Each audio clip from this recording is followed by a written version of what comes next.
Gabba Gabba, hey, drunken cock fans. This is Hickory, the Drunken Underwhelming from the Drunken Under Quarantine Show. And we're here to announce that you have found and stumbled upon our show. We're very happy to have you. If you found this on podcast platforms, you will be sorely disappointed in the magic entertainment. However, the video will be uploaded to YouTube and Facebook. Remember, this show is an adult show, contains adult content. Have fun, stay safe, stay drunk, stay underwhelming.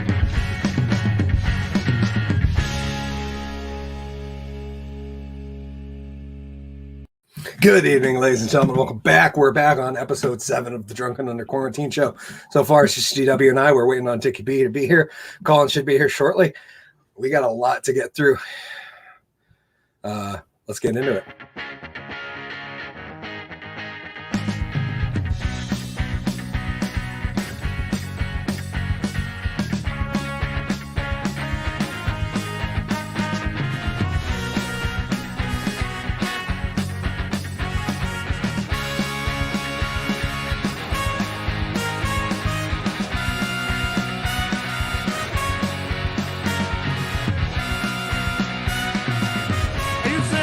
Show me your tits. This is a weird show. Good evening, ladies and gentlemen. Welcome back to the Drunken Under Quarantine Show, presented to you by the Woolen Comedy Club. I am, of course, Hickory, the Drunken Underwhelming. GW Foley's with me. Dicky B should be here in a minute, hopefully, as he's supposed to be the guest this evening. And Collen's running a little late, but he should be on later as well. We got a lot to talk about tonight. We're going to talk about a chicken incident that happened. We're going to talk about how New York woman might be outpacing Florida man, who is our favorite superhero. We're going to talk about a guy who got swallowed whole by a whale. And lastly, we're going to talk about the crazy shopping spree deal they had in San Francisco this past week. But without further ado, welcoming to our spotlight stage, my good friend, my compadre, my co-host, who's always here for me. Welcoming to our spotlight stage, Mr. GW Foley. Live! What fucking live, motherfuckers? It's Wednesday night, bitches. Woo! Yes, the quarantine is over. Yeah. Fucking hallelujah. Let's get it all fucking Baptist in here and wrangle some snakes. I was busy looking at my phone. If you can see that, I get YouTube warnings when the show goes live, because that's how much I fucking love being here. Yes. Unlike those other two jagoffs who aren't here to defend themselves. I'm here. I was here on time. I showed up. I'm working it. I'm loving it. Man, Yes, that's right, Jason. Bitches. Trifling bitches. That's all I gotta say. I feel like an asshole. So last week I took had an online class, and I thought the professor didn't show up. And I was like really pissed off about it. Like, I waited a half an hour, it didn't show up. This past week, went into the Zoom class again, didn't show up. I emailed him like, hey, aren't we doing this thing? Kind of, being one of those like nerdy, like, professor, you didn't show up to your own class. What the fuck? And he emailed me back. He's like, we're doing the class right now. What are you talking about? And at that point, I was already fucked up, so I didn't want to join in. Which it turns out I was using the wrong link, and he has a different link that he's using for the class compared to the one. And this is kind of on him. He has 2 links, one under each week that you're supposed to go and click on, and one in a higher group for the Zoom meeting. He uses the one in the Zoom meeting and not the one in the week.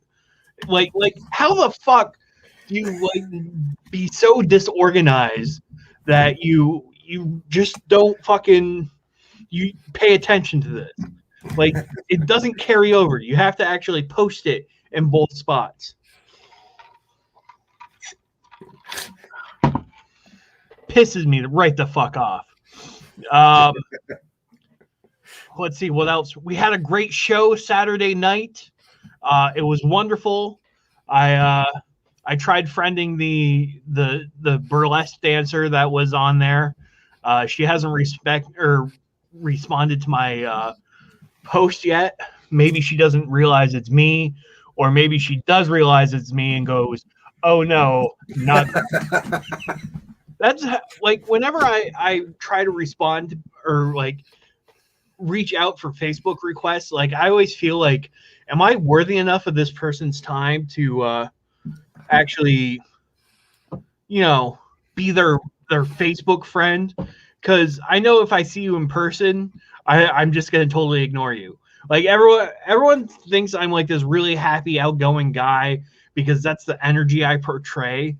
But quite frankly, I'm better like sitting alone in a corner watching everybody and silently staring. Like I talk to my friends. Don't get me wrong. Like if I saw Hickory there, I'd be like, "Oh, Hickory, what it do, magic boy?" But like if it's a room full of like strangers or people like I semi know, I'm the first one. First, go ahead and pull that one up. Yes, way to go, Nick. Redneck Life says I should take over the show for Collen. I'm on the show more than him. Yes, we should work something out. Just farted. I forgot where I was. Oh yeah, like if it's in a room full of people that I don't know, I'm not going to be like, "Oh hey, how's it going, guys? Let's talk about the weather." Like fuck small talk. I am not a small talk type of guy.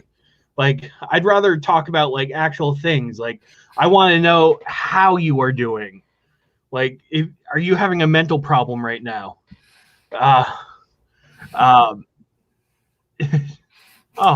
Oh, Logan. I got some love. Yes. Oh, fuck yeah, Logan. Let's give it up to the big L. That's right. Yes. But yeah, fuck people. But like, fuck people. Seriously. Like they're nothing but trouble. And they won't give you anything but grief. There we go. That's what I'm trying to say. So my mom saw the last episode where I talked about my brother, the doctor, and she said, "Oh, just do what makes you happy. That's all I want." And I want to call bullshit on that. I know she says that because she's a good person, but I know deep down inside she's truly disappointed that she has a barroom comic for her son. I know I would be. Like if I had a child and he's like, "Mommy and Daddy, I want to be a comic when I grow up," I would slap the shit out of that kid and be like, "No, you're going to be a magician like your Uncle Hickory. That's how you get the pussy. You don't get no pussy being a fucking comic." That's something that they don't tell you in comic school. I've only gotten one vagina, and she was there before I was even a comic. And now she's probably like, "Ugh, I don't want to touch his comic cock. It's probably all scabies ridden and covered in bed sores." Because what else are you gonna fucking do when you're a comic? Sit there and jerk off and just rub your dick. And I'm speaking for the women comics there too, because women comics. Here's a story. Like. You know how like everyone says that women aren't funny and they're not as funny as men? That's not true. But the real ones have dicks and balls. Like it's up inside their vagina, so you can't see it, but it's actually bigger than yours. But the amount of shit that women comics get, they have to have the giantest fucking slong ever to be like, "Oh hey, I'm gonna get on stage and have people judge me for my fucking ability, or not for my ability, but because I look sexy." Like that's like I'm a schlub. Like I fully admit, like I am a fucking schlub. I am a garbage person. and I feel critiqued as a schlubby garbage guy. I feel critiqued for what I wear on stage. And I know the fact that it's 20 times worse for women when they hit the stage. So what I'm saying is, let's be kind to women comics. That's my PSA. They have big dicks, but deserve love too. So let's turn it over to Hickory. Let's see if we got some magic tricks going on. Okay, I had prepped this one for Dicky, but since he's not here, you'll have to assist. You'll have to assist on this one here, GW. All right. Hopefully, I do it better than Dicky. Yes, hopefully. So basically, what we're going to do is a lot of these tricks I like to pretend are more important than they are. But basically, we're going to work on the basis of randomness tonight. What I'm going to start by doing is I'm just going to kind of go like that. Okay. And we're going to cut the deck, and we're going to take the top, and we're just going to work with those cards to start. So say stop whenever you'd like, good sir. Stop. Right out there. Yep. Okay, so we're just going to take those ones. Next, what I'm going to do is I'm just going to start a couple piles. 3, 4. Yeah, 4 is good. And basically, I'm just going to deal a couple. Actually, to be more fair and random, I'm going to let you choose how many cards we put on each one. So we'll say this is 1, 2, 3, and 4. You just say the numbers over, and I will deal out some cards. 4, 3, 4, 2, 1, 3, 2, 1, 4, 3, 2, 3. And you can stop anytime you want, or we can keep going. It's up to you. 1 and 4. Okay, so now we got 4 nice little piles, and I'm just going to give these a quick little shuffle each. Make sure it's truly random here.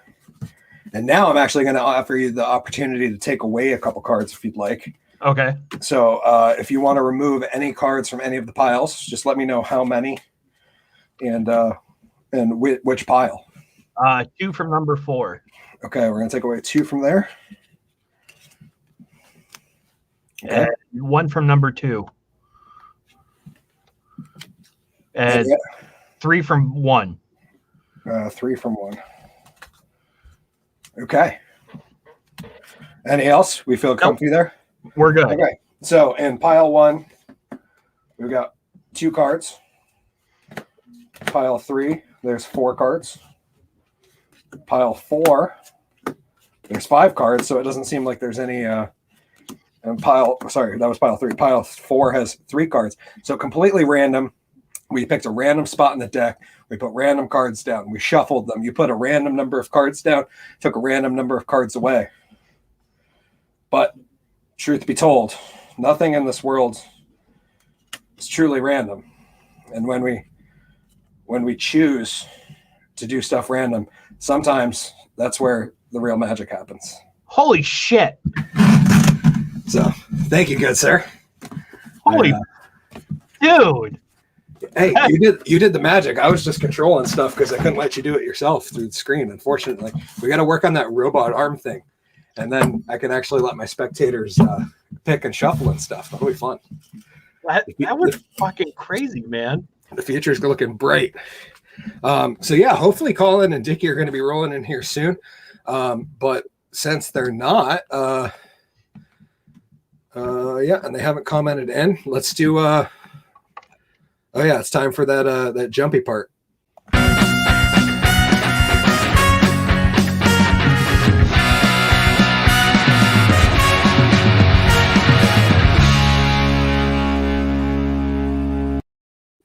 So I gotta say, I love in that the middle fill video that we do. Like you see my beard changes length the entire time. It's not like one constant. Yeah, no, that's fun. And my hair goes from like kind of shaggy to short, back and forth. And my beard's trimmed in some of them and not in others. This is what happens when we don't have an actual makeup department.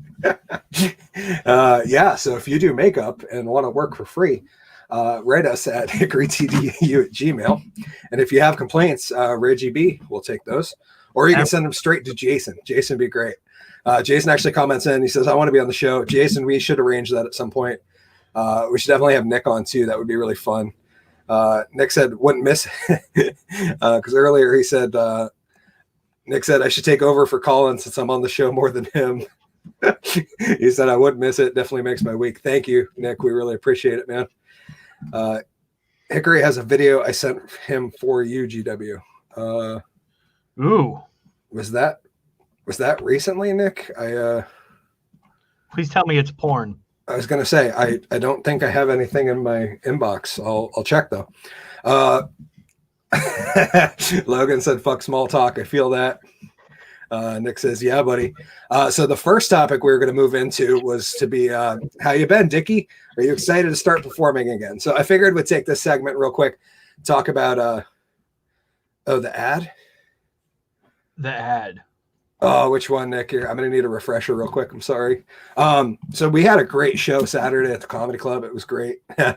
Jason said, be careful what you wish for. Fair enough. I did, show was great on Saturday. Kevin Taggart was there. Rickshaw Tom, G-Dubs, me, Dicky B.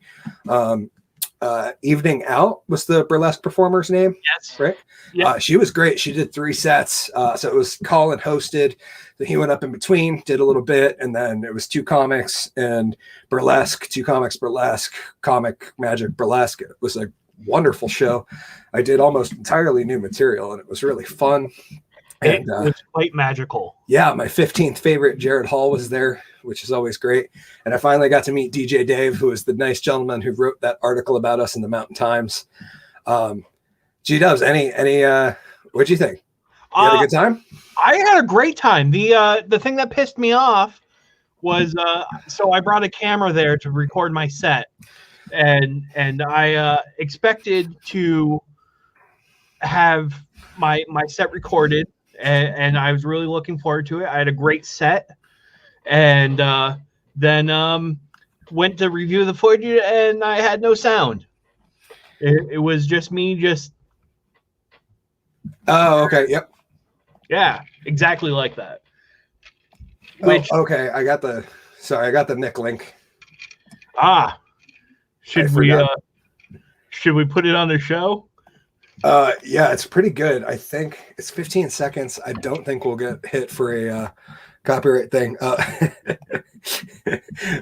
Wife said, beautiful assistant said, sorry, she was the camera woman operating the camera.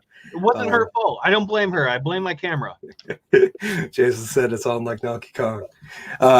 So yeah, actually, we'll do this one as our first segment since we're lacking the group. This one was Nick sent me this. This is a great random ad, and I thought it was pretty funny myself. But let's check this out. We got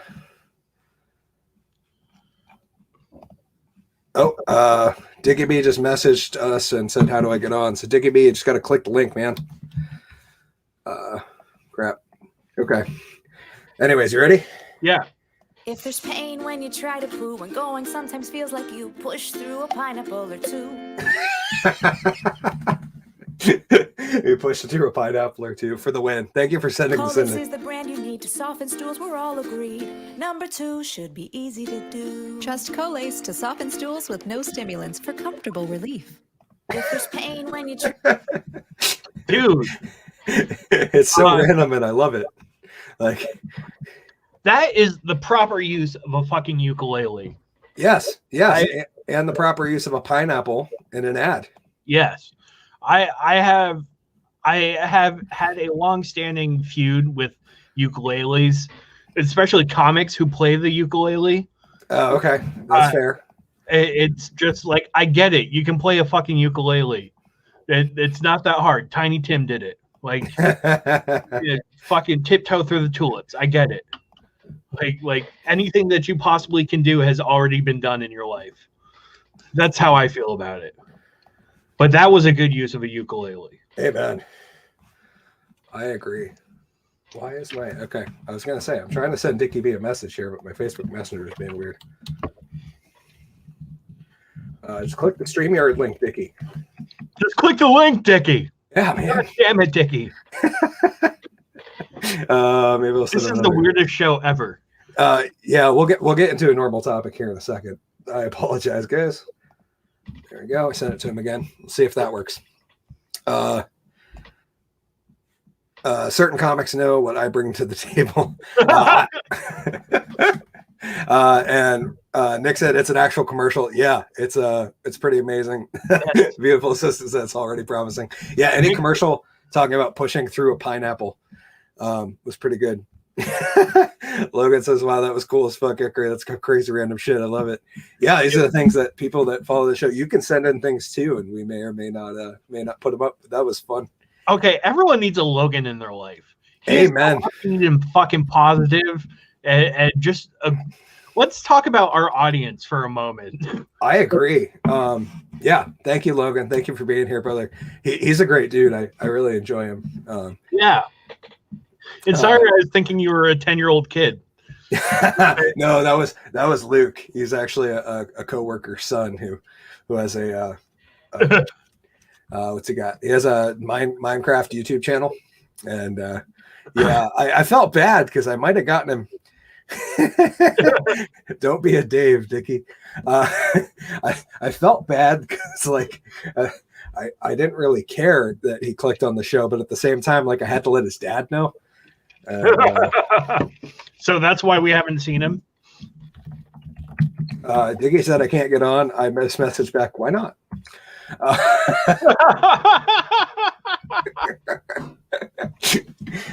So we'll see what he says here, but are you ready? Let's move into the first topic. Let's fucking do it. It's just the two of us. We can make it if we try.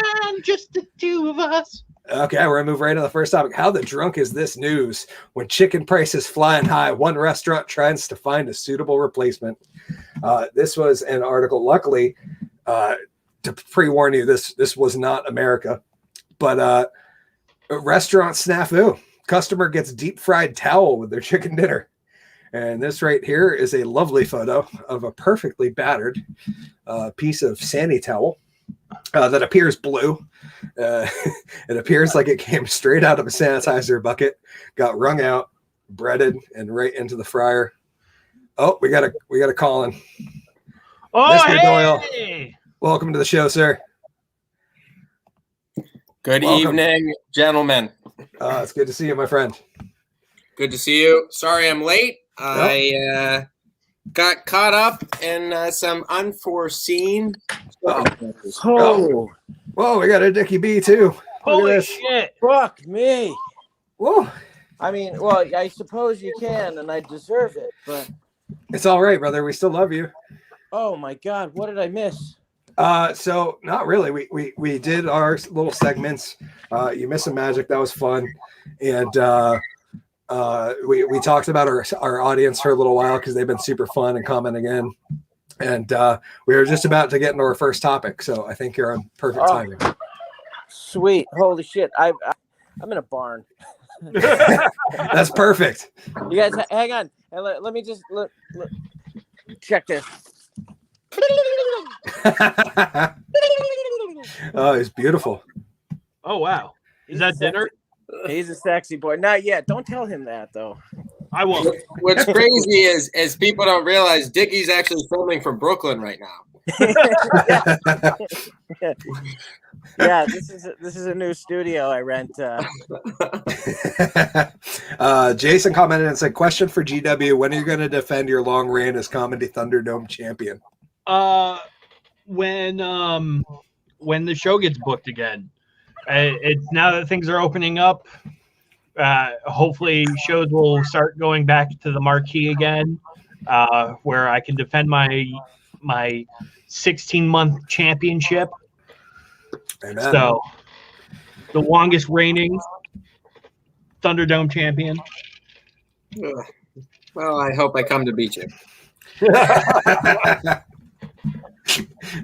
Okay, we're moving right to our first topic. The first topic of the evening was how the drunk is this news? With chicken prices perfectly timed. With chicken prices flying high, one restaurant tries to find a suitable replacement. And we got this article from TMZ here. It says, restaurant snafu, customer gets deep fried towel with chicken dinner. Here we have a beautiful piece of a perfectly breaded piece of sanitizer towel that's still blue on the inside. So it was clearly not chicken when they fried it. And fortunately, to reiterate, this was not in America. This was, I forget where they said this was. Philippines. It was the Philippines. Yep. A woman who dined at a fast food restaurant says she ordered some fried chicken. The restaurant threw in the towel. Go you, TMZ, and your shitty writing. Alec Perez posted photos and video from Jollibee restaurant in the Philippines of the meal she got, and it's just gross. She actually included her ticket here, and the first hint that this was not in America, but it could be from America from the future, is that the 4-piece Chicken Joy family box solo was $280.60. And the 1-piece Chicken Joy with Palabok solo was $182. It's that Palabok solo that gets you. Yeah. And then they got you get a free promo, $59 off. I don't think these are dollars. Oh, that's a great point. Nick comments and says, kind of like the shrimp tails. Yep, I didn't even put that together. This is totally like Cinnamon Toast Crunch shrimp. What I want to know is how many bites into the towel did this person get before they were like, this tastes nothing like chicken? Was it an improvement? Was it? Because you have to think, like, if this were like I don't know, like big mass farm chicken, the towel is arguably healthier. That's a very good point. They say, she wrote, just something that frustrated me this late. We had Jollibee delivered via Grab, which I'm going to assume is like Grubhub or any of those other delivery services. Ordered chicken for my son. While I was trying to get him to take a bite, I found it super hard to even slice. Tried opening it up with my hands, and to my surprise, a deep fried towel. Where there's another beautiful photo here. She asked the right question. How the hell do you get a towel and batter and even fry it? And I'll tell you, this is probably not the worst thing that's been fried. Oh, no. I know from firsthand experience that is not the worst thing that's been fried. Well, Anybody ever work at like a fry shack before, like in your teenage years? Oh, yeah. Yeah. I had one of those like wet hot American summer, like sort of white trash crab shack experiences in southern New England one year in high school.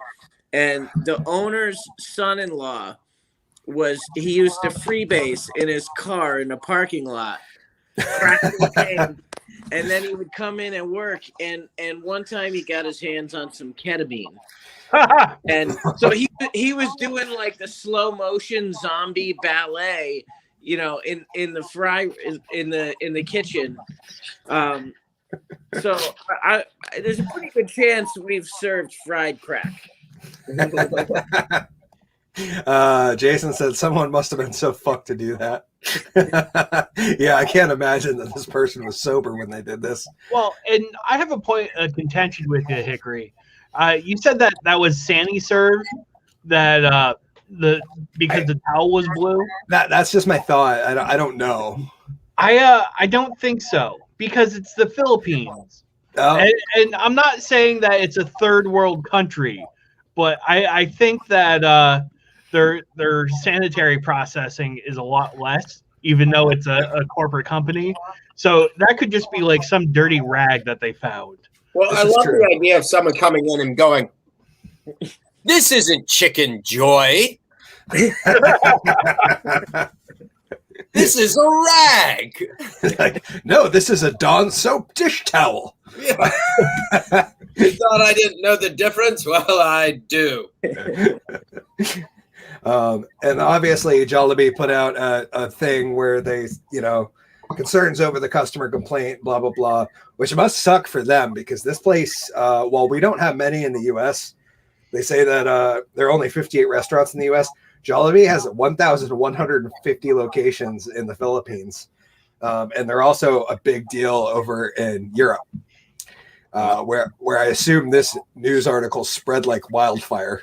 Which begs the question: who makes more money in dollars a year? The 6 locations in the States or the 1,000 in the Philippines? So The guy's like, I gotta say, it's still Minnesota. It's still our breadwinner right there. Redneck Life says it's the blue washcloth from under the bed. That's how they got it to hold the batter. Yeah, it must have been so crispy. I mean, if that's your last day at work, why not deep fry everything? Just fuck it, just have a whole plate of calculators and pens and just fucking anything you can get from the maitre d' stand. I mean, just put it in the fryer later. I deep fried a screwdriver once. Jason comments and says, I want to hear Dicky B's set. Me too. Maybe Dicky B will get to the end and give you your set before we get out. Absolutely. My wife has cast me back out into the barn, so we're going. Okay. You and your friends are too loud. That is almost verbatim what she said. She's a lovely individual. And if she said it, she must be right. All right, I just heard something slam. I got to go hide with the farm animals. Yeah, what a gross chicken story. Speaking of other random stories, we're gonna move right into the next one. The next one is Florida man. You got to step up your shit. Florida man, our favorite superhero, needs to step it up because New York woman is outperforming him. Now, for the backstory on this one, we covered this story. I actually rewatched the segment today. It's on in the Drunken Under Quarantine clips on my YouTube channel. I think this one was without Collen. It was just GW, Kevin, and I. But we covered the story about Florida man who stole an ambulance from a hospital and he got stuck in the mud while approaching the water. And this guy has a great David Bowie tattoo on his face. But, the debate on that show was whether he looked more like like Sting from the early days. Well, the good thing is when you look like this, you're really hard to identify. Like police sketch artist, I don't know, fucking lightning bolt across his head.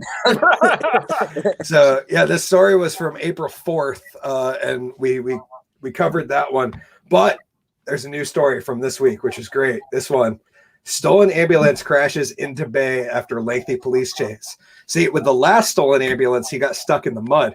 This person actually made it into the damn water. And the best part, a 137-mile police chase involving a stolen ambulance across New York State ended Sunday when the vehicle in a bay and the alleged thief in handcuffs, authorities say. OJ's. Yeah, this is a quick little clip of them pulling it out of the water there. Which I don't know why I wanted to see that. I wanted to see the damn thing going in the water. That was, if you're gonna end up in the water, what better vehicle than to be in ambulance? She was from Utica, New York. Now, has anybody ever been to Utica, New York? No. I graduated from Utica College 18 years ago, and my turkeys seem to find that amusing. I did like the last rep. And so Utica, New York is Utica's. We lost you, Dicky. You're muted. Oh, I think you muted yourself, sir. Oh. Dicky's killing in the barn. The turkeys are going wild. Nick said, "Lol." Oh, there we go. You're back. Yeah. Oh, I was gone. Yeah, you were like muted there for a second. Oh, geez, where'd I leave off? Something about college at Utica. Oh yeah, Utica, New York. So Utica is a forsaken dystopian landscape. It has the Distance Running Hall of Fame, which is right next to a gentleman's club. And the name escapes me, but one New Year's Eve, some 20 years ago, a dear friend of mine and I visited that gentleman's club on a New Year's Eve, and he got a lap dance from a young woman named Baby with what looked like visible genital warts. So I just want you to know that's sort of my demographic background for where the woman driving this ambulance into a lake is from. So like when I read she was from Utica, I was like, well, that's Well, it makes sense. yeah. This was like in the back page of like the Utica News. Like, yeah, pretty amazing story. I wish these would stop auto playing when I'm looking up. Let's see. So they say the driver, identified by Utica police as 32-year-old Vanessa Armstead of Buffalo, New York. Does that ring a bell, Dicky? Was she that girl with the lightning bolt on her face? I would no, assume she had the lightning bolt shaved somewhere. Dicky might recognize her by her stage name, Starlight, or something like that. Probably. Starlight lightning bolt. He said swam to a private boat on the water and was taken into custody by authorities. She received medical attention at the scene. A dive team from the Monroe County Sheriff's Office was called in to help retrieve the submerged ambulance. According to state police, crews spent more than an hour pulling the vehicle out of the water. Can you imagine what that thing must have weighed when it was full of water? Oh, Jesus. I'm glad it wasn't a year and a half ago, right? Like, think about all the PPE that got ruined in this adventure. You're like, you know what? Some assholes dying of COVID, and you're driving around in the fucking lake, all right? Just ruining a whole case of masks. You know what? Yeah. I want to know, did she have the sirens on during the chase? That's a very good question. Like, were people pulling over for her? That is She was just hauling ass down. That's the way to do it. If you're going to put 137 miles on, it's got to be in the breakdown lane doing 90, right? Yeah. I think the ultimate punishment that they could give her for this is actually just giving her the bill for the ride, like all 130 miles. Yeah, that will greatly exceed any sort of fine or penalty. I think that would fall under cruel and unusual punishment. She's just going to get a call from healthcare system. Just going to get a call from the hospital billing, like, I see that you took an ambulance ride. He said Armstead was charged with 1 felony count each of third-degree burglary and second-degrry grand larceny. She's being held in Monroe County Jail in Rochester on a $3,500 bail, which doesn't seem like much for going on a, like, you'd think you might get charged for like reckless endangerment or some other thing, considering. Let's just unpack just that section right there. She is more than 2 degrees away from fucking grand larceny and more than 1 degree away from direct. She stole the ambulance and drove it directly into the lake. How do you get more than 1 fucking degree from that? Yeah, it's I'd have to. Like, it makes me want to look up the law and see how it's written, because I'm like, you would think if you intentionally stole an ambulance, like, it would be first-degree grand larceny, right? But I support anybody stealing anyone who profits off of healthcare.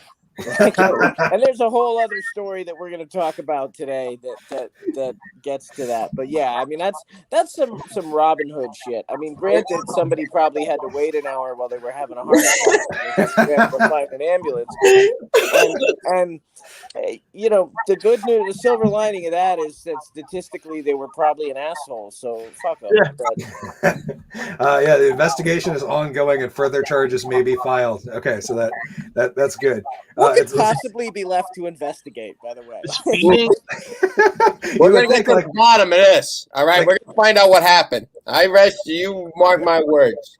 Like, you would assume there's cameras inside the ambulance, right? Like, we're at a point where you would assume that any publicly owned vehicle would have some type of camera. I mean, I know the guys that drive the trucks that deliver food for Black River and all those, like, and Cisco and PFG, they all have cameras in their trucks. And they get in trouble. They don't want to see it freebasing anymore, unfortunately. Yeah, they get in trouble for, like, even if they're parked for, like, opening their phone in the truck, they get in trouble for it.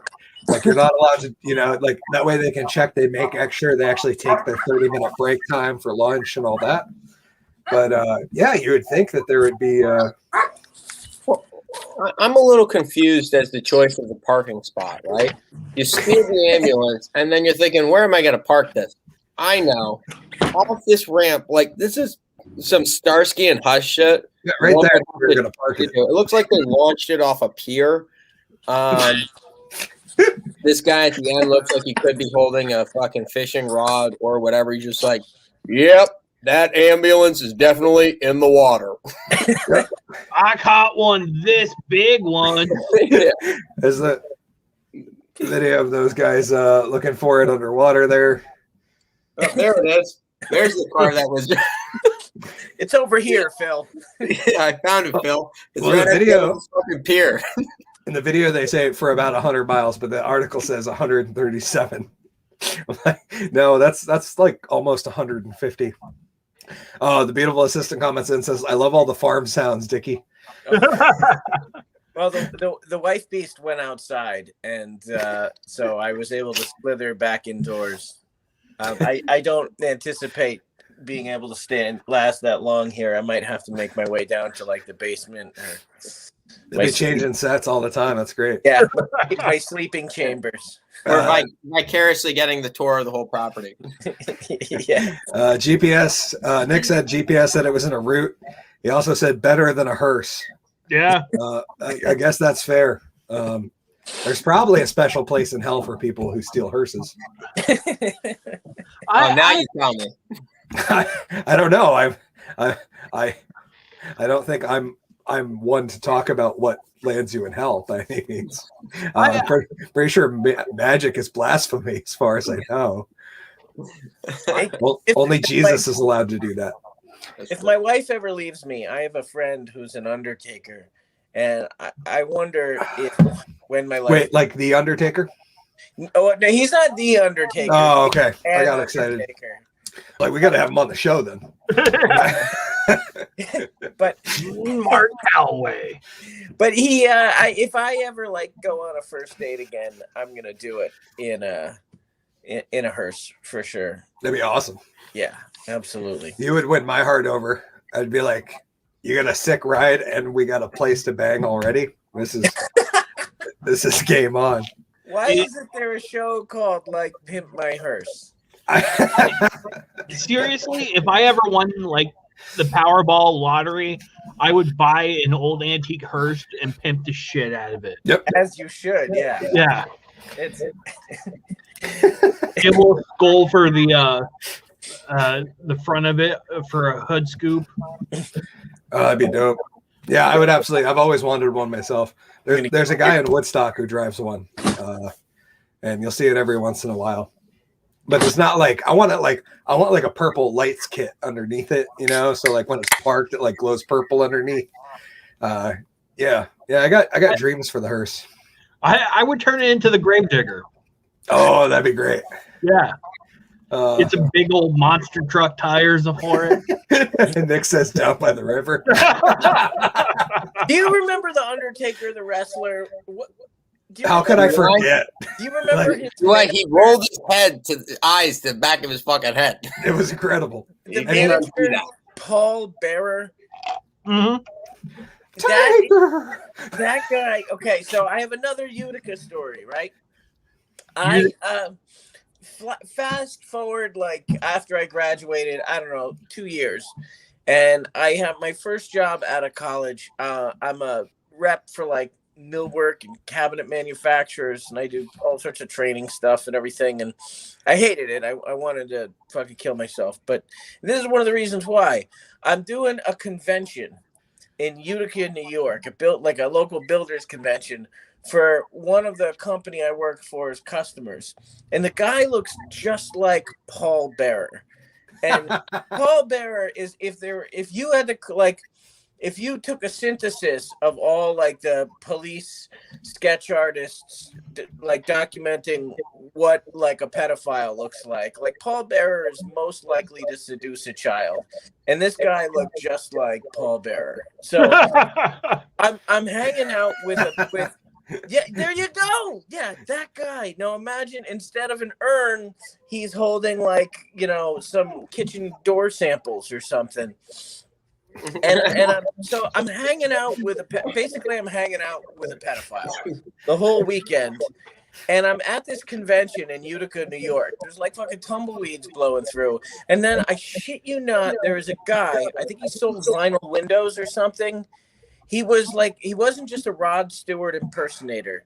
He was living his life as Rod Stewart, like physically. Like that was his style. And like he comes in with cheetah covered pants. And the hair, it was uncanny. And I looked around and I was like, holy shit, like what choices have you made to get here? And it wasn't drugs like that. It was actually like taking like a khakis and tuck your shirt in job that made me realize like, oh, that I have to get out of this. I have to escape. So yeah, anyway, I don't know how. Undertakers, Paul Bearer, Utica, New York, sort of a callback, actually. And I got to throw some pedophiles in there. So Jason says, yeah, pimp it out, GW. Mike Kelly has the red one. He works at Max Market. Yep, that's right, Nick. And Jason P. Mercier says, yes, greatest wrestler. I just learned the other day, which I didn't know, that Paul Bearer was an actual mortician, like a licensed one. And even while he was in the peak of him and Taker's WWE reign, all through the Mankind story and the Kane story and all that, he kept his licensing up to date, even though he was on the road all the time. And that one of the guys got like the betrayal urn from him because he looked him up in the database to see if he was like actually a mortician, and he was. And this younger mortician wrote him a letter, and so Paul Bearer just showed up and thanked him for caring. Random story. Yeah, there's a lot of random wrestling knowledge in the back of my head that doesn't matter to anybody but me. That is not true, sir. That's true. I'm pretty sure the Vermont Comedy Outlaws hold that pretty dear. Yes, it's true. yeah. I as someone who has performed in wrestling shows, I do find the knowledge endearing. You should see GW when he's doing his wrestler announcing too. He's very handsome, and his suit and in the ring and everything. You really got to see that to fully appreciate it. Yeah, Jason says yes, creepy as hell. Yeah, I would agree, 100%. That's a good question, Nick. That's a callback to an earlier show. Speaking about wrestling, where is Pierre in the thong? Thank you. I mean, did I not try to financially motivate that? He has received them, and I believe he has tried them on. I don't know. He said they were even though they were huge, they are huge sizing because they're the Chinese ones that they're still like we couldn't show it on the show because we get our stream pulled. So he'll have to put that up on a site or something, I guess, or we'll have to start an OnlyFans. I want to see it on the show. Jason said, send all hate mail to King Shaw Mecha Blaze. But if we show it on the show, I'm gonna have to blur it, and it's gonna lose its we're gonna have to figure out how to do a just on my website or something segment where we can show it. That is a wonderful suggestion, Jason. I love the idea of just rerouting all of our HR to King Shaw Mecha Blaze and just let him deal with it. Yeah, it'd be great. Complaints go to him so he can just fire back an email and be like, shut the fuck up. N-word. Sincerely, N-word. Sincerely, King Shaw Mecha Blaze. I don't even know what that is. He's a comic from Burlington. Okay. All right. He's an interesting guy. Yeah, he's a good friend of the club, and just 9 kids. Yeah, he's a great shit. I think Mecca was on the show in season 1. We had him on for Black History Month. Yeah, the first Monday. Speaking of which, next week we'll have our first female representation on the show. It's only taken a year and a quarter, but we the beautiful assistant's been on many times. Well, I mean, she's never been like on the show though. She makes comments here and there, but it'll be the first guest that is a female. Katniss Everqueer is next week, and that's gonna be fun as hell. I'm excited for that. And a queer for Pride Month. Exactly. But you gotta love the Drunken Under Quarantine show, always just adding to the political commentary of our time. That's right. Yeah. We're the social commentary is through the roof. I'm sorry, it's a social commentary. That's what it was. I didn't mean it. Never meant to be like that. It just happens.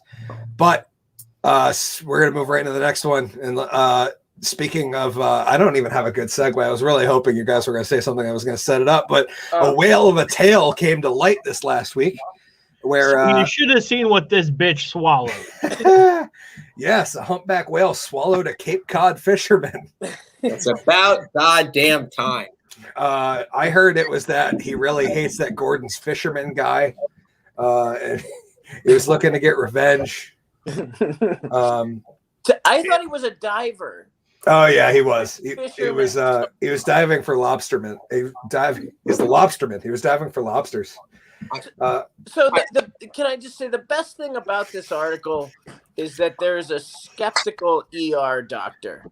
The emergency room doctor is going, Yep, there was that's the second article I had pulled up. I pulled up two. One was the initial story. The second one was the skeptical doctor saying, "Hey, this guy was not injured enough to be swallowed by a whale." Yeah, let me just say, how the fuck would you know that? Do you get a lot of whale follows? Yeah, I mean, you're an ER doctor. You remove things from people's assholes. Yeah, let's not over glamorize it. So let's just unpack this one thing at a time. This guy was a lobster diver, right? What the fuck is that? Okay. They're artisanal hand-picked lobsters, my friends. So this guy's swimming down in the ocean to pick up lobsters with his bare hands. Let's just say he's getting a good market price of $10 a lobster on the dock, okay? He's got two hands. He's picking up two lobsters, maybe three, right, if he's ambitious and trying to, juggle the three of them as he returns to his vessel. Let's say this is $20 to $30 a dive, okay? How the fuck does that really make sense? I mean, how many lobsters do you successfully catch by hand through the course of the day? How do you carry them while you're swimming around, too? I have no idea. I imagine he has some kind of pack, and I just have this vision of this guy. He grabs it and just throws it over his shoulder and hopes it lands in the pen. And then the lobster's clamping at his nuts as he's swimming around. I gotta tell you, it's a hard, honest day's pay. Is what it is. Being a lobster diver is the least believable thing about this whole story. That's what I'm saying. You had me at you take a boat out and go catch lobsters with your hand. Do you know that there's a thing? It's an unbelievable invention. It was called the lobster trap. And you just simply put it in the water and the lobsters get into that and you pull it up. Seems way more effective than catching them by hand. But so I'll go with this guy's of Aquaman over here catching lobsters by his hands. So then as he's doing this, along comes a whale. And at no point do you think, holy shit, that's a whale. It seems to be swimming towards me. Its fucking mouth is open. I am now in the whale. At what point does it go through your head that you think no one's ever going to fucking believe this shit? I am in a whale right now. Nick says, Moby Dick is real, just lacking the boat. Hey, Jason, off topic, but he says GW and Pierre should pose for the next Pierre calendar. I agree. I've actually been thinking about we need to shoot a Drunken Under Quarantine show calendar for next year. Really help the production quality for season 3. The guy says, nope, I don't have a lobster trap and I don't have a boat. I swim out and I catch a lobster. And then I swim back to shore, and I put it in a bucket and swim back out. Hopefully no one steals a bucket. Oh, this makes it even worse for this poor guy. Nick, who lives in Vermont, a landlocked state, says, I have a lobster trap as a coffee table. Which means that this poor asshole is out there catching lobsters with his hands while Nick has a perfectly good lobster trap holding up a beer while he's watching the show. It's holding my Budweiser right now. So this lobster diver looks at a lobster pot and says, "What do you want me to do with that coffee table? I'm not." Although I'm sorry, this is an inadvertent callback. When I lived in Utica, New York, I had moved from coastal New England. I felt nostalgic, so I did bring lobster pots, and I stained them and I put glass on them for coffee tables. So I love the fact that he's like, you can have this if you want. What am I supposed to do with your coffee table, dumbass? So they say fisherman Michael Packard was looking for lobsters near Provincetown and Cape Cod. He decided to dive into the ocean to see if his lobster traps would work. Oh, so I guess he did have lobster traps, but he's going down to harvest them by hand because, that's like a really efficient method, I guess. Yeah. But according to the Boston Herald, things took a turn for the worse. Dun, dun, dun. Josiah Mayo was watching the action unfold. He said he saw Packard dive down to check a lobster trap. He then saw a rather large fish make its way through the fairly large fish. Yeah, that's a humpback whale, Mayo recounted to the Washington Post. It was a relief because it wasn't a shark, which meant Michael would be all but done at that point. Seconds later, he saw Packard soar into the air and then flop into the ocean.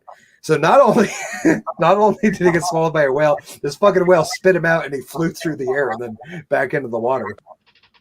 That's pretty incredible. So Mayo sped over there on his boat to help Packard.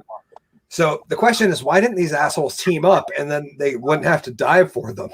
You could just pull the trap up onto the boat.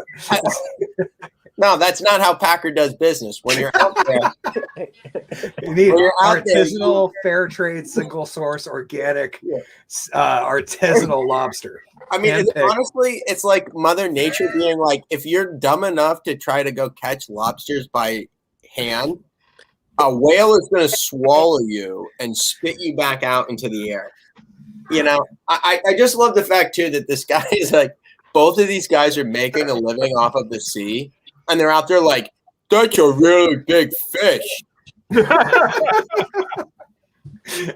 like the biggest fish. That's a whale. Yeah, no one pointed out that a whale isn't a fish or is a whale. Hey, come on, sweetie. Come over here. Jason said, no, Nick's table's effing funny. What's he going to catch at home, crabs? You're on TV. Hi. What's Uncle Collen doing? Who's that? I don't know. It's a tiny face, right? And then see up there, that's Uncle Hickory. Yep. And then that's Uncle G-Dub. I'm the drunk. Hi, darling. Yeah, he's a magician. I did magic earlier. Are you afraid of their tiny faces? You're gonna be shy right now. That was like a no-yes combo. We're talking about. Which I have respect for. Followed by a whale. Yeah, it ate him. It ate him whole, and then it spit him out. It puked him out. Tasted like peas. Yeah. Dude, the asparagus. How pissed is the wife be? She knows I'm doing this, and she's just like completely in protest right now. No, you will do it. I don't believe the guy got ate by a whale. Go back to your cage, sweetie. Good night. I also don't believe he was catching lobsters by hand. Nick was saying, I want to know what he would have scored in the Olympics for the exit. Hey, you know what, though? Jonah was eaten by a whale, and that's in the Bible, and clearly that's factually correct. So yeah, exactly. If we know anything, we know that's a load of shit. It was because it was written down, so it has to be true. And so was this story. We can't forget Geppetto. Geppetto got eaten by a whale. Nick just. Oh, go ahead, man. Sorry.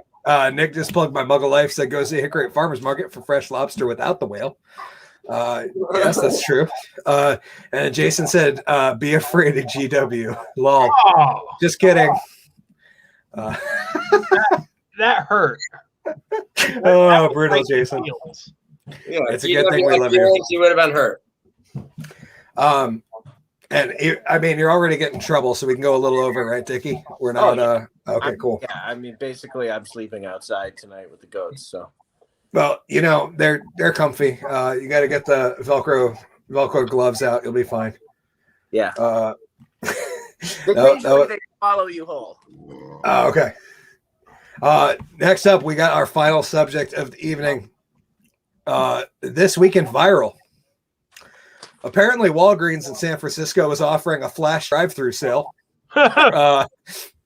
This is a story I love. Did you guys got to see the link, right? Oh, I watched the clip too. Oh my god. So this right here is can I make it full screen? Oh yeah, I can. There's some great footage right here. This dude is just loading up a garbage bag at a Walgreens while a woman and a security guard film him. Oh, he tried. Yeah, he tried to grab it. Well, okay. He just So first of all, that security guard right there, that's a perfect case for raising the minimum wage because you don't pay that guy enough to get. He's like, there's no way this guy can fill an entire garbage bag worth of. But that dude's looking at that and he's like, dude, I'm not putting myself in harm's way for $9.75 an hour. Like, so when everything was really like bad in with COVID and everything in New York, I went to a place to buy like a CVS to buy laundry detergent. They have it bolted to the shelf. Everything was bolted to the shelf. Even like items that were like $9 were bolted. And I asked a woman, I'm like, can you unbolt this so I can get some like laundry detergent? And as she's doing, I'm like, really? This is what it's come to? And my neighborhood's a pretty nice neighborhood in Brooklyn. And I'm like, this is what it's come to? It's like this is underneath like a beautiful high rise like skyscraper. And she's like, we can't keep shit on the shelves. She's like, people are just coming in here. The fucking drive-through Dwayne Reed and Walgreens, that's been happening for a long time. What did this guy steal exactly? At first, the caption for this whole thing should be like, for the first time in years, Americans robbed the pharmaceutical industry back. I was wondering what he actually took. I don't think they break it down, but they do say it looks like the cologne section. I'm not gonna lie. I mean, it looks like he's in beauty supplies or cleaning supplies or something. Yeah. They say a brazen shoplifter was caught on video stuffing items into a garbage bag at a San Francisco Walgreens and then pedaling off on his bike in front of a security guard who simply just recorded the theft on his phone. The shocking footage posted on Twitter by KGO TV reporter Lynette. I don't know.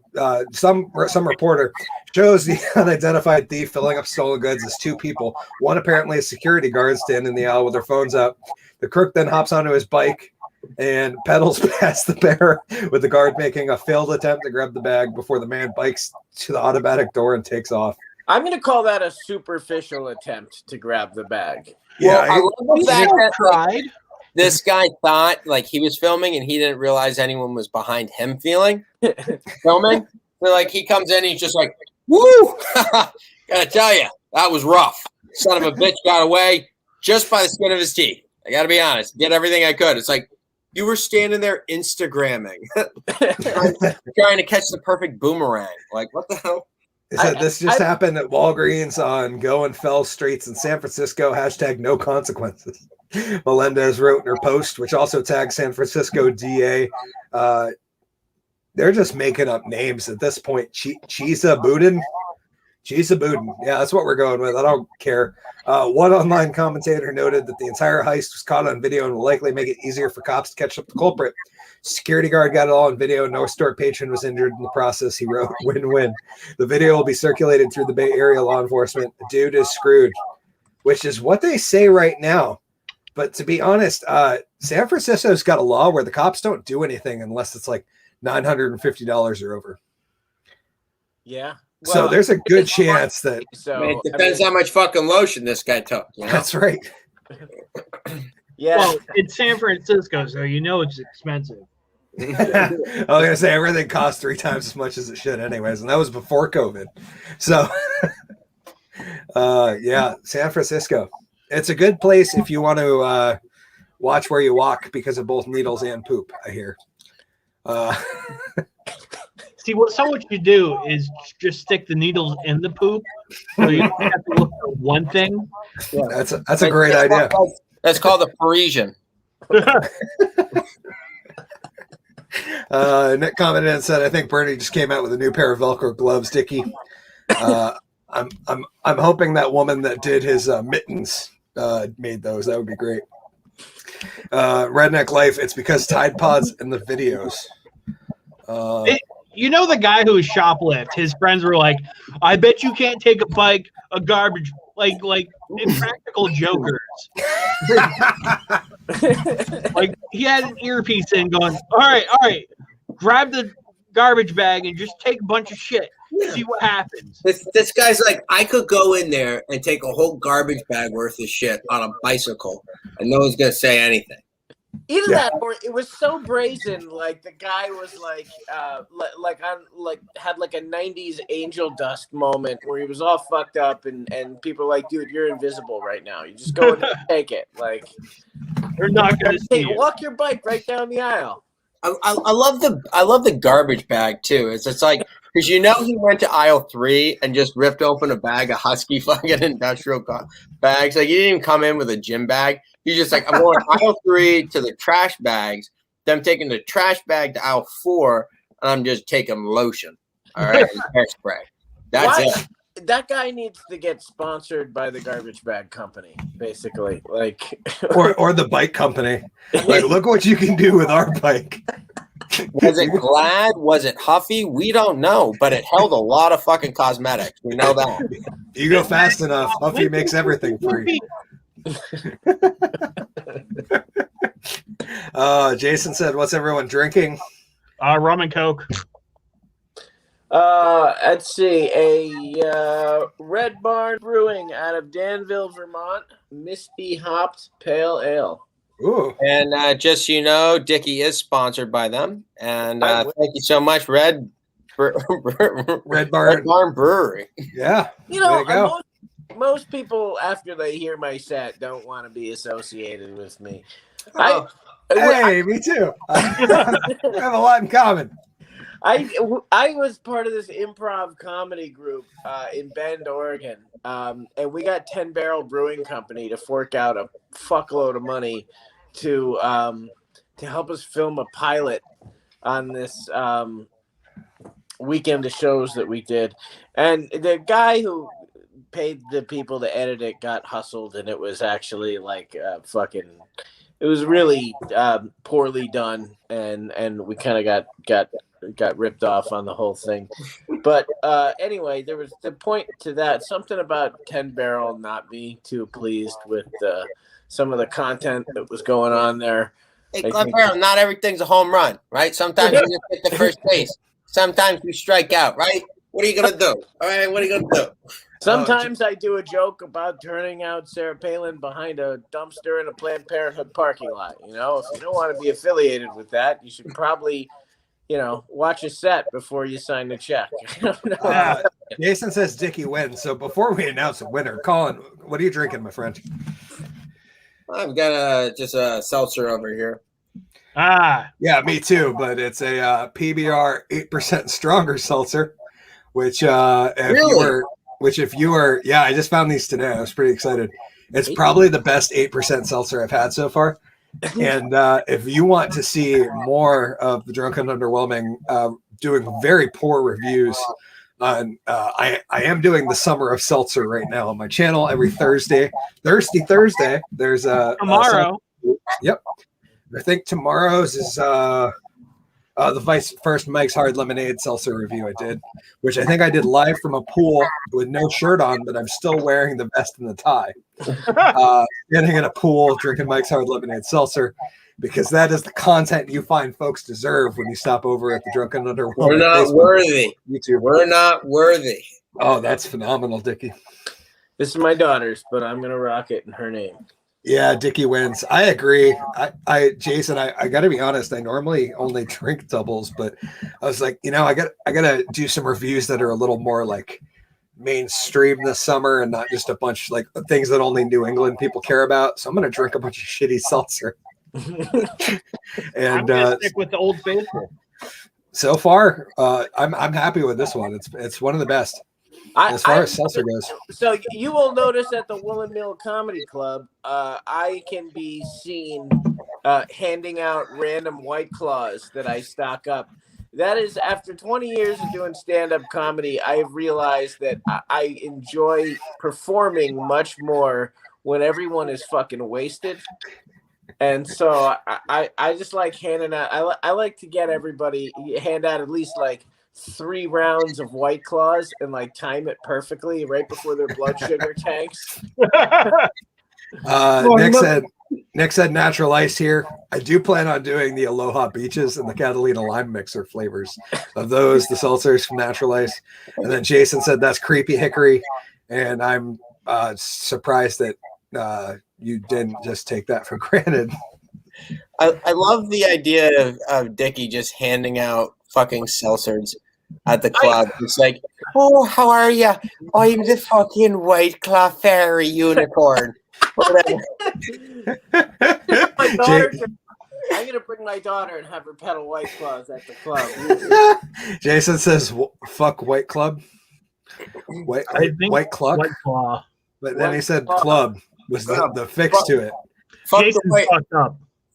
it's White Claw, but fuck them. Who cares to get their name right? Yeah, I'm the fucking fairy of the Woolen Mill.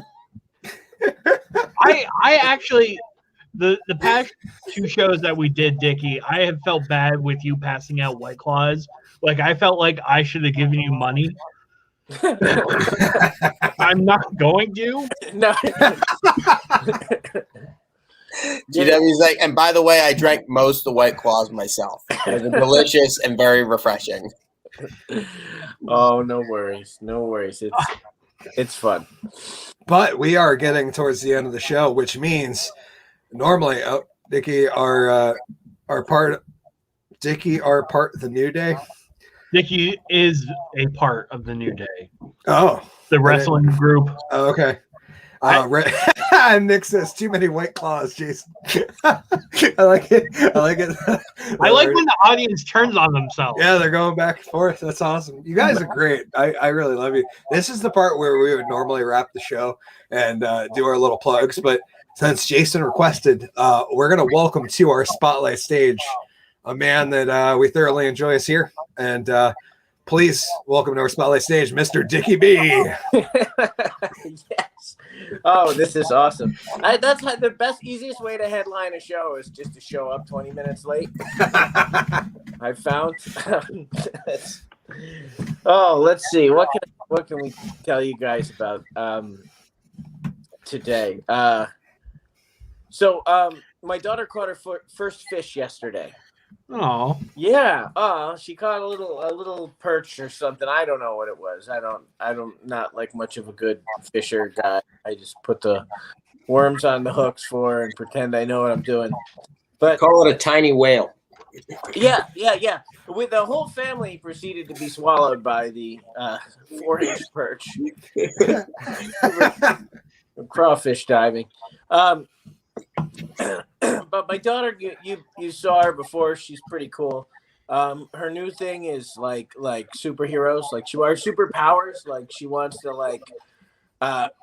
we play these games where she pretends that she has superpowers, and whenever I've sort of circumvented whatever obstacle she puts before me, she invents a new one. And it's like, no, fuck you. I've got X-ray eyes, and I could shoot lasers out of my tits, or they're not tits yet, but and she'll take me out, or force field, and that's cool. I like the creativity behind it, but superpowers, like when you're young, you always pick the stupidest fucking superpowers. When I was a kid, I just wanted to I wanted Hulk powers, because I just wanted. I'm trying to make a raw. I wanted. It can't really sell it with unicorn. Pink Hulk. I wanted Hulk powers, but those that was dumb. And then when I got older, and I hit puberty, I just wanted X-ray vision, so I could just see titties, and learn what a vagina was. And then when I got a little older, I started to I started to think that like maybe time travel would be the best superpower. You know, when I was like a young progressive guy in college in Utica. You know, I mean, don't get me wrong. This was like late 90s, early 2000s progressive. So on the one hand, while I still committed to social justice, I still felt nothing wrong with throwing dollars at financially destitute women at a club in Utica, New York. They couldn't afford their whatever treatment to make the warts go away. And that was fine. They were different times, is what I'm saying. I'm the modern day equivalent of our racist grandfather at Christmas. You know, the dash of 90s misogyny, I guess. I don't mean it, but so that was my. And then as I got matured, I read the ultimate superpower, like the absolute perfect superpower. Right? You can't. This is it. Right? I've been stuck with this one for the last 20 years. The ability to freeze time. Just pause everything. Everyone is frozen. Nobody knows what's going on, and I could just prance around the world like I'm in a fucking painting. You know, just walk around the room. Dudes, I would fuck everybody. I don't know if I would. I don't know if I'd ever turn the shit back on. I age like I'd fuck each and every one of you guys just to know, you know. I mean, I'd steal cars. I'd go to the beach. I'd drive a Lamborghini. I'd crash it. I'd take a shit in it and leave it exactly where I left it. And maybe I'd turn the lights, turn it all back on, and see the owner go out there and take a look at it and be like, somebody took a shit in my Lamborghini. Well, no, he would know to go look at it because he'd wake up and at Christmas dinner, and I'd be standing there on the table with my dick out saying, "Go look at your Lamborghini." Pause time, disappear, and then watch him go. Yeah. So anyway, but the point is, I'd fuck everybody. I'd just go around the world, and it'd be amazing superpower, but I would not be a superhero. I would definitely be a supervillain. Because of the whole like raping humanity thing. And the only superhero that would be able to defeat me would be like fucking like AIDS man. Right? That'd be it. The only one that could get me is like the STD. People like, gotcha, fucker. You know? You thought you could fuck everyone, didn't you, Dicky? And if AIDS man is a superhero, what kind of message does that send to kids, really? Like, Timmy, why aren't you eating your breakfast? I want to be weak and feeble like AIDS man. Oh, man. Dicky, thank you so much for being with us, sir. We really appreciate it. That was a great little set. Thank you for. I'm sorry it took you a minute. Next time we'll have that controlled. But Nick said, "Good show, brothers, as always." More importantly, where do I find you, Dicky B? Where do you find me? You can find me at the Woolen Mill Comedy Club. That is my home away from home. And as the wife beast increasingly drives me out of occupiable space in my home, I may actually start living there. Well, the green room looks really comfortable. You're just going to have to move in something to sleep on because that chair kind of sucks. I'm not going to lie. Yeah. I haven't slept there yet, although I may have passed out for an hour on the floor and then woke up and found my car and slept there. But you can find me at the Woolen Mill Comedy Club. I used to, believe it or not, be an public school educator. So my social media presence is nil. I deleted all my comedy videos offline. Facebook, I have a pseudonym for Facebook that I use for farm stuff and my sword collecting hobby. And I'm I do. Seriously, I got one right here. Nice. I'm the fairy of the Woolen Mill Comedy Club. Oh, that's awesome. I'm wearing a unicorn headband, and I just pulled out a sword. Well, Jason said you should move that horn to your forehead. Oh man, I'll move that horn somewhere for the sword unicorn. Yeah, I honestly, that was like the first time we got a stimulus check, and Daddy Sam just handed me a pile of money. That was my first thought, was like, I should really just buy a sword. And then I went and looked, and I was like, the one I want's like 24 weeks for back order.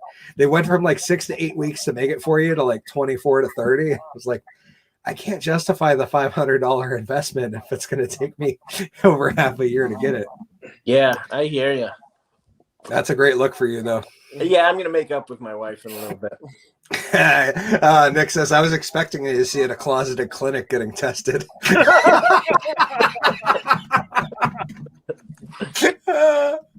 Oh, man. Our crowd. I love you guys. Thank you, Nick, and thank you, Nick and Jason and Logie and everybody who commented, the beautiful assistant. So yeah, you can't really find Dicky B anywhere but the Woolen Mill Comedy Club. That is it. Check the show schedule. That should be being updated. And now that we are actually open in Vermont again, there'll be more programming going on towards the especially towards late summer, fall, winter. We should have a fairly awesome schedule going on, and looking very much forward to having just book stuff on the calendar all the time coming up, and people getting to enjoy live entertainment again, because Saturday was a hell of a show. Yes, great show.